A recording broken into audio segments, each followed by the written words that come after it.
एक नगर की राजकुमारी बहुत ही धार्मिक और विदुषी होने के साथ साथ अत्यंत रूपवान भी थी। राजकुमारी के लिए कई राजकुमारों के विवाह प्रस्ताव आने लगे, किंतु उन सभी प्रस्तावों को राजा ने अस्वीकार कर दिया।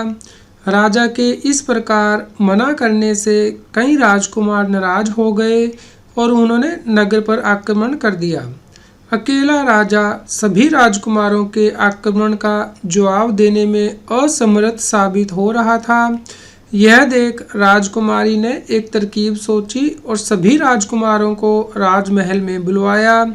वहां राजकुमारी ने हूबहू अपनी स्वर्ण प्रतिमा बनवाई और राजमहल के एक कमरे में रखवाई। सभी राजकुमारों को उस कमरे में बुलवाया गया।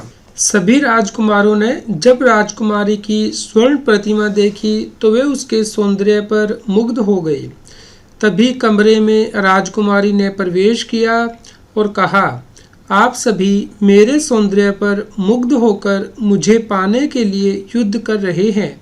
यह प्रतिमा भी मेरी ही तरह सुंदर है। कहते हुए राजकुमारी ने प्रतिमा के सिर का ढक्कन खोल दिया।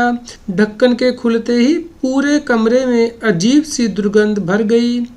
धीरे धीरे दुर्गंध इतनी बढ़ गई कि वहां रुकना मुश्किल होने लगा और वे सभी वहां से जाने को उठने लगे। तभी राजकुमारी ने कहा, यह दुर्गंध इस प्रतिमा के मुख में डाले गए एक ग्रास की है।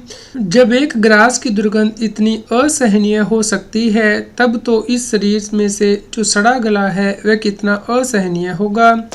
आप मेरे बाहरी सौंदर्य पर मुग्ध हैं, किंतु इसके पीछे भी इससे भी दुर्गंध युक्त सड़ा गला तत्व विद्यमान है। संसारिक सुख भोग क्षणिक होते हैं और मनुष्य को पाप की राह पर ले जाते हैं। आपकी भलाई इसी में है कि आप सत्कर्म करते हुए प्रजा के सुखों का ध्यान रखें। राजकुमारी के इन शब्दों का सभी राजकुमारों पर असर हुआ और वे युद्ध बंद कर अपने राज्य लौट गए।